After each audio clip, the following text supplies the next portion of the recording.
You said it wasn't good enough, but still we're trying one more time. Wow, what an inspirational day it's been. I cannot believe there is anybody in the room that hasn't been inspired by what they've heard today. The speakers, we've heard from Jane, Ozma, Denise, all the recognitions, the people with recognitions. You know, nobody can be left in any doubt that this business works. You've just seen it. We've seen it. What I want to do is share with you a few thoughts on what I think is really important, and that is how you can make this business work for you. Because although it's evident that it works for so many people, although it's evident that people can make life-changing amounts of money from the business, it's also true that many, many people who sit in this room for the very first time get inspired by what they've seen, go away full of excitement and warmth and energy, and yet don't achieve the kind of things those people that we've watched walk across this stage achieve. What's the difference? And the title of my slot is called Planning. And in a way, that's what makes the difference. But it's not just planning. It's about how you plan. It's about understanding what that actually means. Because so many of us, when we first start, pay lip service to the idea of planning, but don't understand its real importance.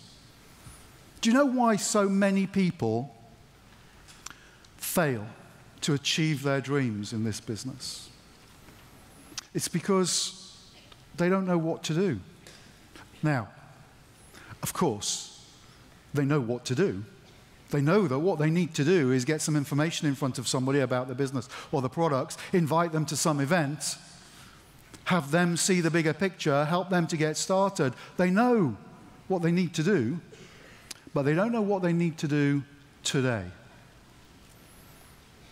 And that's because they haven't thought about what they need to do today before today. And so what happens is you drift through today thinking, oh, I must get my business started. I must start talking to people. Oh, and then you start worrying because you're not filling your time with the activity that's going to propel you forward through the marketing plan. And then today finishes and tomorrow comes and tomorrow becomes today. And because we haven't thought about what we're going to do today, before today, we don't know what we're going to do today. And so what we do, instead of doing the stuff we need to be doing, is spend a lot of time prevaricating, thinking about what we could be doing, thinking about what other people must be doing to achieve the things they're achieving. Because you know, that's something that I've observed happens. You see so many people walking across this stage, achieving their goals, achieving big goals. We just heard from several people the size of their checks in a relatively short space of time. And my guess is some people were really excited by that and inspired by that. And others, and you know who you are, thought, oh, why not me? And my guess is because as each day arrives, you don't know what your mission is for that day.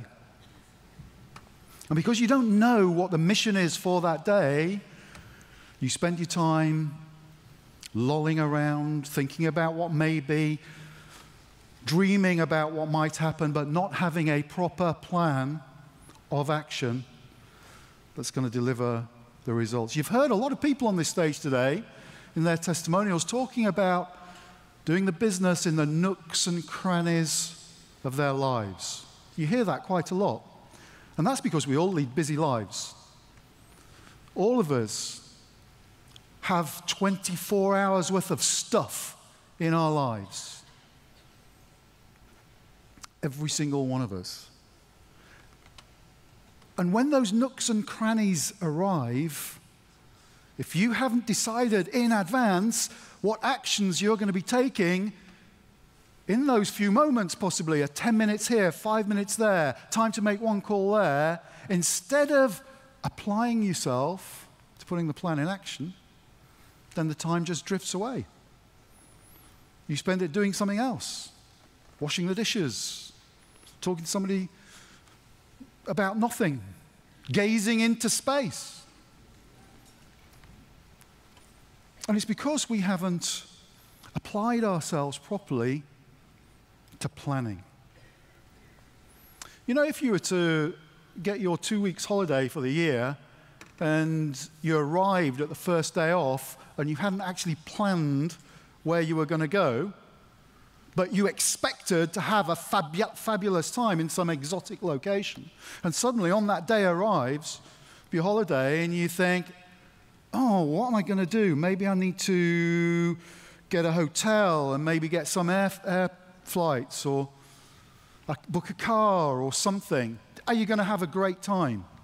No. The time will just drift by and you will feel depressed because you didn't make the most of the allocated time. And you won't have those memorable moments.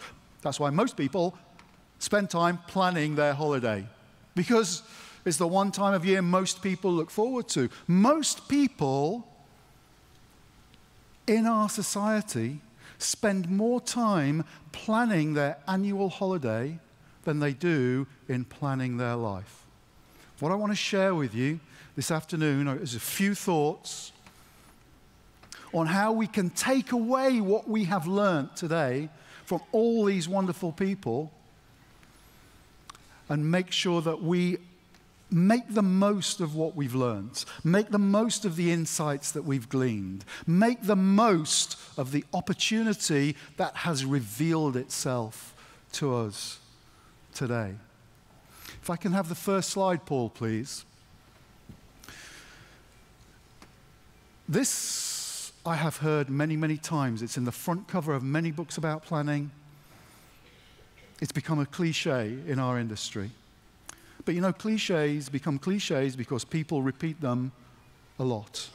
And the reason people repeat them a lot is because they recognize that there is some profound truth in a simple phrase like this. And the reality is, if you fail to plan, then effectively you're planning to fail.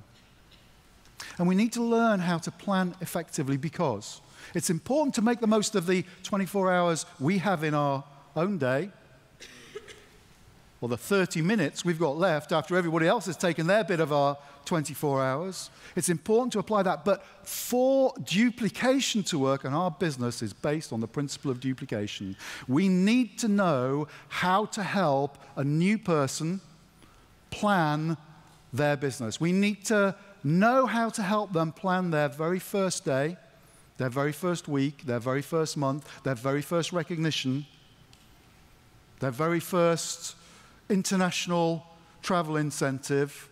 We need to know how to help them to plan so that the people we are introducing are achieving the things they want to achieve.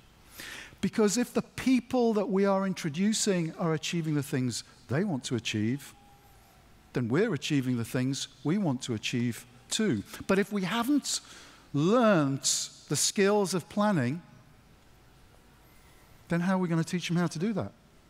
If we haven't learned how to sit down with somebody and help to show them how they can build a business in just a few short hours a week if they apply themselves properly, if we can't show them that, we won't inspire them with that. If we don't inspire them with that, then when today arrives for them, guess what will happen?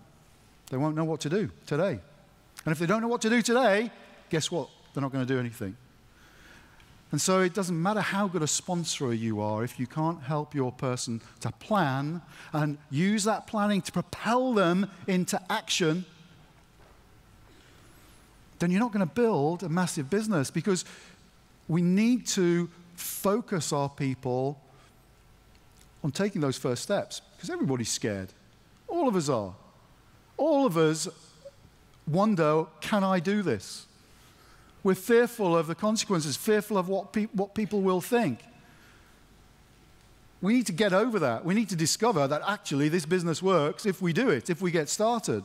And so through planning, we can help our people get started quickly. Can I have the next slide, please, Paul? So we use this word planning. And I want to just drill down into the word a little bit, because we use the word and often we sit down and go through the manual and it's like ticking boxes. It's a brilliant piece of kit, is that First Steps to Manager manual. It has evolved following years of all of us refining and developing. And what we have now with that First Steps to Manager manual is the best tool that all of us as leaders have ever used in order to sit down and help somebody get started. But often it's a filling in the blanks without really getting into somebody's heart. So I want to talk about what a planning meeting needs to have in it. And the most important thing a plan needs to have is a list of the actions you're going to take. It's the actions that are going to deliver the results. And if we have effectively a list of things we are going to do today, a list of things we're going to do tomorrow, a list of things we're going to do the day after, and we know the results that we can expect from doing those things, then we have a plan of action. And when those nooks and crannies arrive, we know how we're going to spend our time. We know what to focus on in order to move our business forward. We know how to help our person to do that. Can I have the next slide, please, Paul? So we need to understand some principles about how to use this manual, how to coach this very first critical planning meeting. But we also need to remember that it's not just a one-meeting thing. It's not just about filling in the spaces in the book, giving somebody the book, letting them go away, and hoping for the best. It's about ourselves having the discipline of a regular business plan, a monthly business plan, a weekly business plan. We call this a 7-day plan. Do you know why we call it a 7-day plan? Because it is a plan for 7 days. Isn't that amazing? The reason why we call it a 7-day plan is if we call it a weekly plan, you'd be amazed how many people try and stretch a week to 8 days, 9 days, 10 days. And they need to do that because in order to fit 7 days of work in, they need to take the first 3 off. Lots of people do that. If you call it a week's plan, then it'll stretch. 7-day plan with the activities planned for 7 days, and you do 4 of them in a month, then that will give you the structure so that you know the things that you need to do and the time that you're going to do them in. Let's have the next slide, please, Paul. So there are 2 tools that we need to use. And you've seen Volume Map on several of the presentations today. Isn't that interesting how the people who are successful have learned how to volume map? Of course, we use the manual when we start, but as we build a team, we need to expand on that and analyze our own business, and we need to learn volume mapping. Now, volume mapping is something that you will learn from one of the mentors in your upline. I want to just pick apart what I just said. I said, from one of the mentors in your upline. If you're brand new and you've just sponsored your first person, you really can't start shouldering the responsibility of teaching them something you haven't yet put into practice yourself. Of course, as a brand new sponsor, you can do the most important thing, and that is you can encourage the person. Give them hope. But if you don't really understand the tracks to run on, I think it's really important for you to work alongside your new person and introduce them to somebody in your upline. It could be your sponsor, it could be their sponsor, who does know what they're doing. And you will learn very quickly by observing not only the things that happen in the business plan, but the way the interaction happens. The way that you drill down into what somebody wants, you will observe that, and that will give you confidence when it comes to doing your own as your confidence and your competence grows. Don't expect yourself to be competent straight away. I have seen a lot where people are brand new in the business and they set themselves up as some kind of mentor, and they can't because they haven't got the right knowledge yet. Don't put yourself under that kind of pressure. Go on a journey together with your downline and build your confidence. As you do their volume mapping with your upline mentor and you do your volume mapping, you'll learn how to do this and you'll be able to work together as a team much more effectively. My sponsor was really smart in this. He set a brilliant example. I was the very first person he sponsored. And he said to me, Andy said, I believe in this business, I know it's going to work, but I don't have a clue in what I'm doing. I need to introduce you to my sponsors. And fortunately for me, his sponsors were John Curtis and Jane Leach. And I went and I worked with them, and they showed me, at the same time as they were showing John, my sponsor, how to plan a business, how to structure the activity. What I learned from that was that John Burroughs had managed to do something that most of us don't do, and that is he hadn't become burdened by his own ego. He had recognized his limitations. He wanted to learn, but most importantly, he wanted success, and so he knew he needed to enroll the people who would be most likely to help him. So don't feel that you need to know all this. I'm not going to go through the detail of how to build a volume map. You will learn that when you work closely with the person who is already doing it in their business. All I want to do is give you an idea that, one, the first planning meeting that comes from your First Steps to Manager manual leads into these volume mapping skills. Can we have the next slide, please, Paul? I want to show you what a business plan needs to consist of. Anatomy is about the bare bones of something. So this is the bare bones of a business plan. And this is the way the First Steps to Manager business planner is structured. And it's also the way every business plan needs to be structured. The first thing we need to know is, where do we want to get to?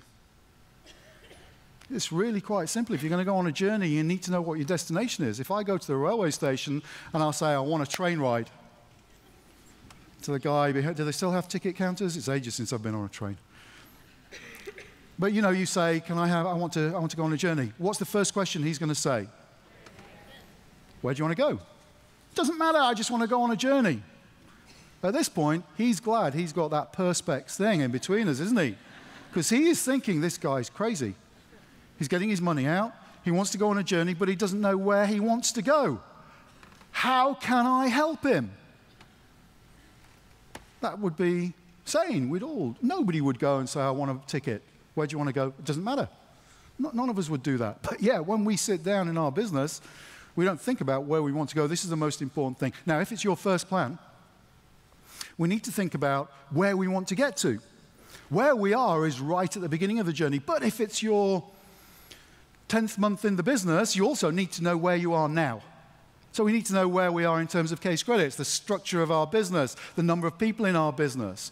We need to know where we are now, where we want to be by the end of the period that we're planning for. So goals are the most important thing. And there is a whole section, if we have a look at the next slide, there's a whole section in the First Steps to Manager where we can actually start to talk about our goals. Now, this can feel quite a personal thing. And a novice distributor with their first person can shy away from really talking about somebody's dreams and desires. Often this is a tearful moment. But it needs to be a tearful moment because your new person needs to connect with really what they want in life. Because I can absolutely guarantee that at some stage in those first few months in the business, you're going to hit a rocky patch. Everybody does. And you need to know why you're doing the business when you hit that rocky patch, because it's that's going to propel you through it. So we need to talk about our income goals. How much money do I want from this business in 1 month, in 3 months, in 6 months, in 12 months? And then longer term, maybe 2 years, 3 years, 5 years, depending on what long term means for you. And then we need to talk about, what do we want to do with that money? What difference is that money going to make in your life? And I would encourage you to spend some time with this. If it's your plan, spend some time with it. If you're planning with a new person, spend some time with it. Talk about it. Talk about their dreams. Have them do a dream book. When somebody first suggested a dream book to me, I thought, that is so childishly pathetic. I am a grown man. I have a lot of business experience, and you want me to start cutting pictures out of a magazine and sticking them in a scrapbook? In fact, that's sort of how the conversation went between me and Jane. And Jane's response was, first of all, there's the look, and she said, yes, that's exactly what I want you to do. And I thought, okay then.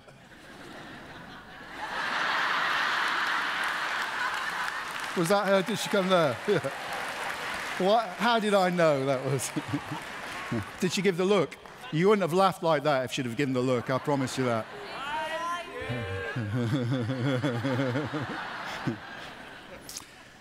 I've got lots more stories about Jane, so if she does that again, maybe I'll start introducing some of them. I did this exercise, and do you know what? It changed my life. Getting those magazines, cutting those pictures, sticking in a book, suddenly gave me a vocabulary, an internal vocabulary to start thinking about, do you know, how do I want my life to go? And once I got that, I could put some timelines on these ideas and images which were getting more and more concrete. And once I'd done that, I could see how much money I would need to live this kind of life and have these kinds of things. And once I'd done that, I knew where I needed to be in the Forever Marketing Plan in order to get that kind of money, in order to live the life that I wanted. And once I knew where I needed to be in the Forever Marketing Plan, I could break that down into the number of case credits I wanted, and put an action plan together of what I need to do this month, this week, next week, in order to start moving towards these things that had been just dreams before. Spend the time with your people talking about what are often dismissed as these soft things. These soft things are the most powerful things that will help you to build a business. Of course, we need to then understand how to link the marketing plan to our goals and dreams, but we need to spend time on this. In those first planning meetings, you know, we might actually not get much further than this. Because there is no point in having a list of things to do if your person hasn't bought into doing the things on that list. Obviously, many people will want a list of things to do. But the most important thing is that we don't skip this. Because if we have a list of things we do, we need our new person to want to go away and do these things, to want to start building a business. So let's have a look at the next slide, please, Paul. So you remember the slide a few slides ago, there were 4 elements to the business plan, the first of which is goals. Then 2 other elements are the kinds of activity that we need to do. 2 of those is we need sales and we need sponsoring. So you need to decide how you're going to get your sales. You need to decide what it is you're going to do in order to get sales. And it's okay saying, well, I'll use the products and talk to people, but the point is that when that nook or cranny arrives in your life and you haven't actually decided what you're going to do, you might just be so vague it doesn't result in any sales. So we need to know, and it's all in the planning manual. About launches. Launches are a brilliant way of making sure that you can talk about the products that in a way that will result in sales in front of people. That's really all it's about. Are you going to get on the Clean 9? We heard a great story earlier about somebody being on the Clean 9, posting their results from days 3, 6, and 9 on Facebook, and you heard the number of sales that resulted in. We all heard that. And yet, and it was an inspirational story, and my guess is everybody at that moment thought, I could do that, and everybody could do that. But I bet only 10% of the people in this room will actually go away and get on the Clean 9. So you need to decide whether you're in that 90% that thinks, what a great idea. Or are you in the 10% of people who thinks, what a great idea, I'm going to do that, I'm going to put it in my 7-day plan, and I'm going to do it today. So there are loads of different things we can do. We can have coffee mornings. There's all sorts of different things. You can go through them there. The manual gives you a structure in order to do that. We talk about launches in great detail. Spend a bit of time going through this. Pick out the things that you want to do. And when you're working with a new person, pick out the things that they want to do and put them in the diary. Because if they're not diarized, they ain't going to happen. Let's have the next slide, please. So we need to break down our sales activity into weekly activities, daily activities. The idea, I'm going to start Clean 9 tomorrow, and on day 3 I'm going to post about it. On day 6 I'm going to post about it. I'm going to book my launches, and my launches are booked a week on Tuesday and a week on Wednesday. I always think 2 nights is a good idea to book your launches because half the people you know won't be able to make it on a Tuesday and half won't be able to make it on a Wednesday. So why not do 2, and then you can get everybody there in the same week. But you need to get them in the diary. If they're not in the diary, they just remain a theory. And theoretical launches do not deliver case credits.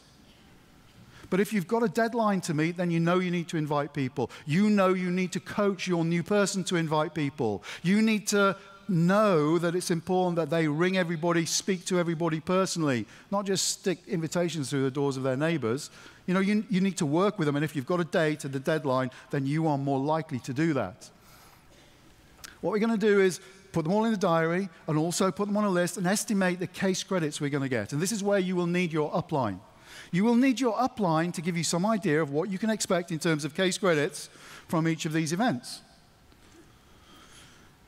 And then you add up all the case credits and you ask yourself, you add up all the case credits you've got planned for the month, then you ask yourself, is it enough?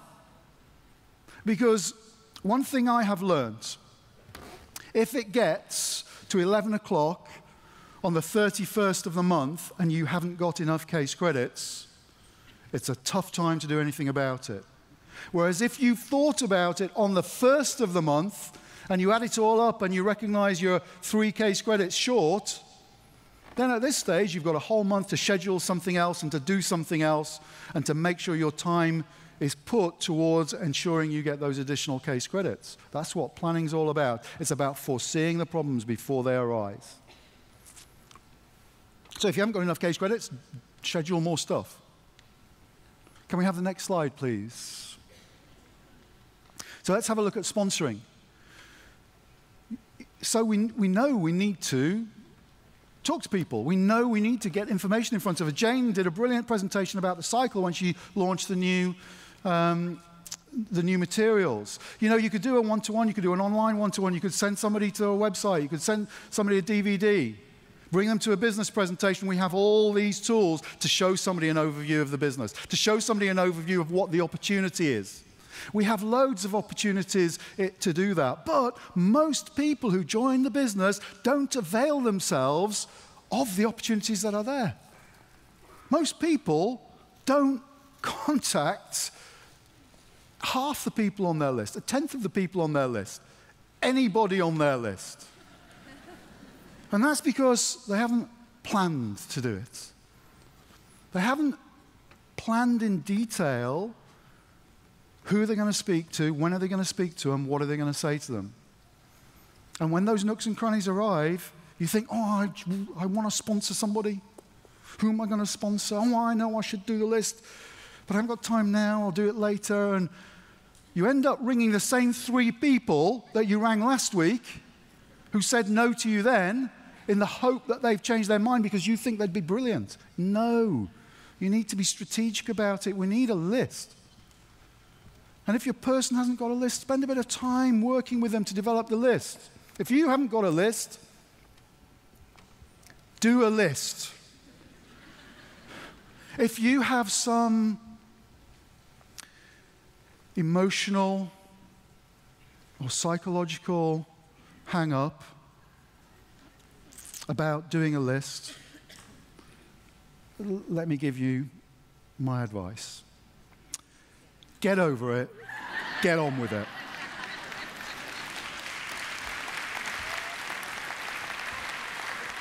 You know, this is a network marketing business. We need to identify our network in order to start marketing. It's the fundamental. I'm amazed how many people don't do a list. Now, at this very moment, Jane is going to be smirking around the back. Because when I first showed up to my meeting with John and Jane, I had 7 people on my list. And there were one person I thought would join, and he did join, actually. But he only joined last year, which was 19 years after I first approached him. Pete Harris, he was the first person I approached. I would be sure he would be my first diamond manager. Great guy, good friend, brilliant, brilliant businessman. And he joined last year and done nothing since. So,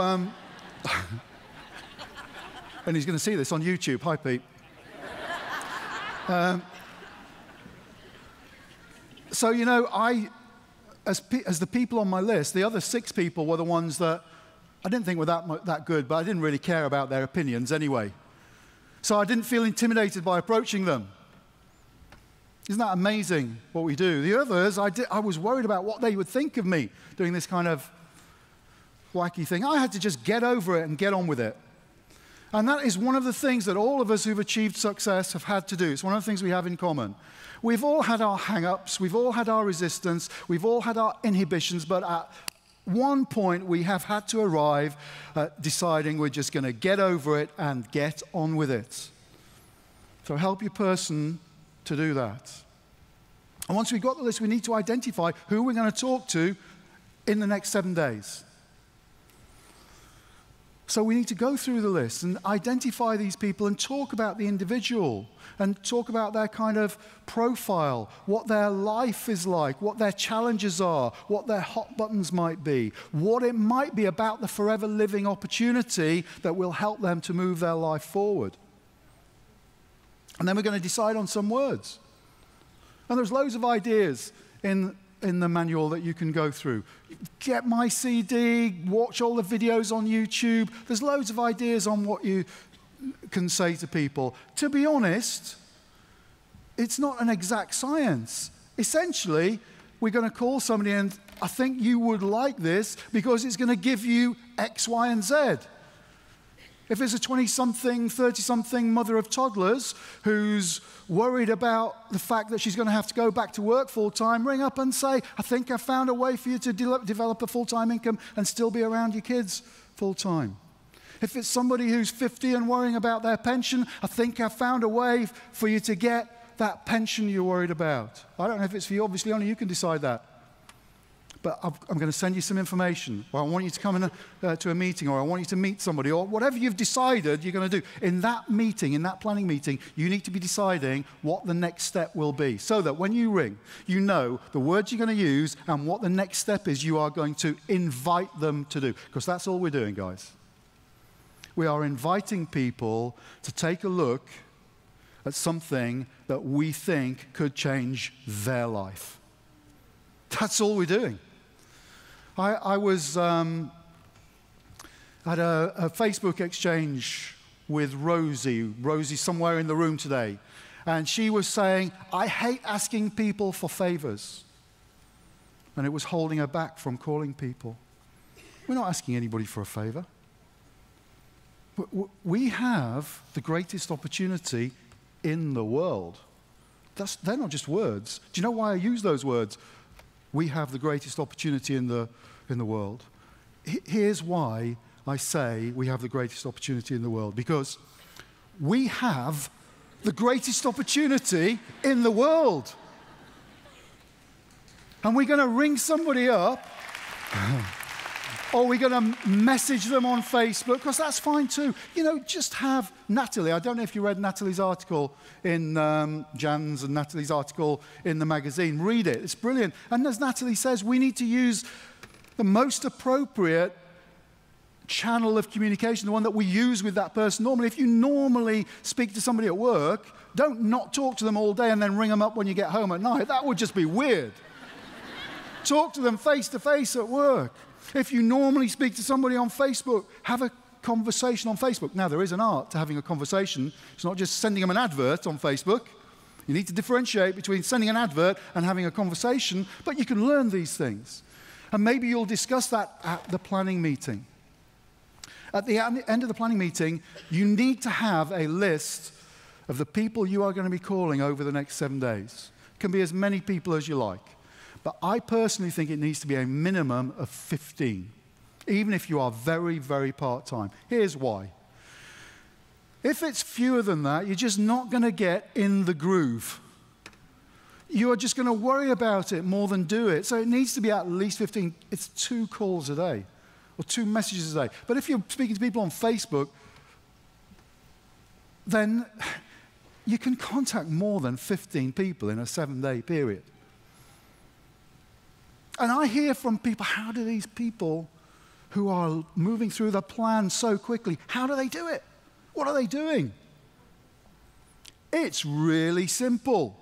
They do a list and they contact more people each day than the ones who are moving through the marketing plan slowly. And they did that because they put a plan together in order to move forward. So it's all in the planning manual, and we need to get used to doing this every 7 days. I find Sunday nights is a great time to do a 7-day plan. And if you've got a new person, or if you're working with your upline, then I would be getting into the 7-day plan groove very, very quickly. You can do it online, you can do it face-to-face, do it by phone. I think it's good to do it online, to use Skype or something like that, because then you can draw your circles and you can hold them up to the camera and people can see and you can have an interaction. Or you can do it over a coffee. Let's have the next slide. Please, Paul. Paul? Well, great. So, what you do need to know is how many people you intend to sponsor this month. Not how many people you intend to sponsor in your life. Because the longer you set a deadline, the longer you've got to mess around before you get started. I've learned that. I've learned that from self-analysis, because that is what I'm like. If I can put something off, I will. I have had to learn, if I want to get explosive growth in my business, I need TNT. If I want to get explosive growth, I need to be working today, not tomorrow. TNT, today, not tomorrow. And if you only take one note today, I would write down TNT, today, not tomorrow. So we need to know how many people you intend to sponsor this month. How many people do you need to contact in order to get enough people in your pipeline in order to sponsor that number of people? Talk to your upline if you're not sure what those numbers are. List the contacts that you're going to make. Plan it in detail. Plan each personalized conversation, whether it's on Facebook or by phone. Put it down and then stick to your plan. Let's have the next slide, Paul, please. So we've talked about our goals. We've talked about how sales are going to impact on those goals, achieving those goals, how sponsoring is going to impact on achieving those goals, the case credits we're going to get from sales and sponsoring that are going to move us through the marketing plan. There's a further area we need to work on, and that is ourself. Because none of us are the finished article. We need to motivate ourselves. Listen, a lot of people say to people in my team, oh, so lucky to have Andy Waring as your upline, as your sponsor. I can tell you what's in their head when somebody's saying that. They're thinking, you must be joking. He doesn't do anything for us, except to ensure that they know they are responsible for their own motivation, for their own personal development. They are taking responsibility. And I do that because it helps them to achieve. And also, it makes my life a hell of a lot easier. And that's why I joined this business. So you need to be responsible for your own motivation, your own personal development. How are you going to do that? Well, I think Forever events are the best way. So you've got upline team events, you've got area events, you've got success days, you've got your local business presentation. Your local business presentation is there so that you can stay in the game. Because that's the hardest part of our business as you get into it. It's keeping your head and your heart in the game. And you do that by attending events and going along and meeting people and taking the inspiration from them. So go to all these things. There are other sources of information. These days we've got all the videos on YouTube. There are all the audios. There are the CDs. There are loads of good things. If you are brand new in the business today, talk to your sponsor or your upline and ask them which book you should take away with you today. There are some brilliant ones to read and to be motivated by. Let's have the next slide, please. I'm going to give you a very quick example of planning, of how you have several plans running at the same time. So here we've got a 5-month plan to manager. 10 case credits, 20, 30, 50, 70. You'll notice it's very similar to Jane's from earlier. It's because we all work to the same plan. Let's have a look at the next slide, please. So in month 1, beginning of the month, we're on 0 case credits. We want to build 10 case credits, so we've got a base month for supervisor. This is our goal for this month. Our goal for 5 months' time is to go manager, but for this month we need a goal to do with the marketing plan. We're going to plan our retailing activity, our sponsoring activity. We're going to decide which events we're going to go to, which trainings we're going to go to, how we're going to fill the nooks and crannies of our life in order to ensure that we deliver 10 case credits. Next slide, please, Paul. Because at the beginning of the next month, we start at 10 case credits. And so now we're going to plan how we're going to move on to add to that 20 case credits this month, and so we qualify as supervisor. And we're going to plan exactly the same things. What are our goals? What are our sales going to be? What is our sponsoring going to be? And of course, you've got people in your team now, so you're going to work with them on their goals, their sales, their sponsoring, their motivation levels, their personal development. And then the next month, our goal is to put 30 case credits in the tank this month because we started having got to supervisor in the previous month, and now we're going to put a base month in place for assistant manager. And we know that we need to plan our retailing activities, our sponsoring activities. We need to plan it in detail. Have you noticed it's exactly the same? It's the same stuff. You're doing it. You're teaching your people how to do it, how to decide what your goals are, what your sales are going to be, what your sponsoring is going to be, and how you're going to keep your head and heart in the game, how you're going to keep yourself motivated, and how you're going to help your people to do that. It's all in that manual. It's all in that manual, and we just need to make sure we are doing it each month. Let's have the next month. So this month, we've got 30 case credits in our tank from last month. This month, our goal is to qualify as an assistant manager. And we do the same stuff, our retailing activities, sponsoring activities, what events we're going to go to. We diarize it. We help our team to do exactly the same. We've also put a base month in place for manager, as well as qualifying for assistant manager. Let's have a look at the next slide, please, Paul. So this month, we plan to qualify. We do 70 case credits. Now, it doesn't matter whether it's a 3-month plan for a car plan, or whether it's a 12-month plan for Eagle, or a 12-month plan for Chairman's bonus. I'd advise a 10-month plan for Chairman's bonus, by the way, or an 8-month plan, but it could be up to 12 months. But it doesn't matter what the longer-term plan is. We need a plan this month to know exactly where we're going to be at the end of the month so that we are closer to our goal. This is how we achieve our mid-term goals. Let's have the next slide, please, Paul. So it's really important to plan your time. And here's a post I took from Steph Barnsby's Facebook page. And this is she posted this to her team, and this is her diary. And she blocks out, when she does her 7-day plan on a Sunday night, she blocks out in color the areas of time she's allocating to certain activities. And in green there, that's her forever work. But also, really important to her, is her family time. That's the pink stuff. And the orange stuff is her personal development, whether she's going to trainings or reading, perhaps. And then the stuff in yellow is the other stuff. gym and shopping she's got there. You know, the stuff that we do in our life. I'll just give you an idea of that because it's such an easy thing to do. But the most important thing to do is get a diary. So if you're going to do 2 notes today, remember TNT was the most important note. Second is get a diary and take it to a planning meeting. I'm amazed how few people do that because it's about planning our activity, planning our time. Let's have the next slide, Paul, please. You can achieve anything you want in this business. I hope you have been inspired by the stories that you've heard today.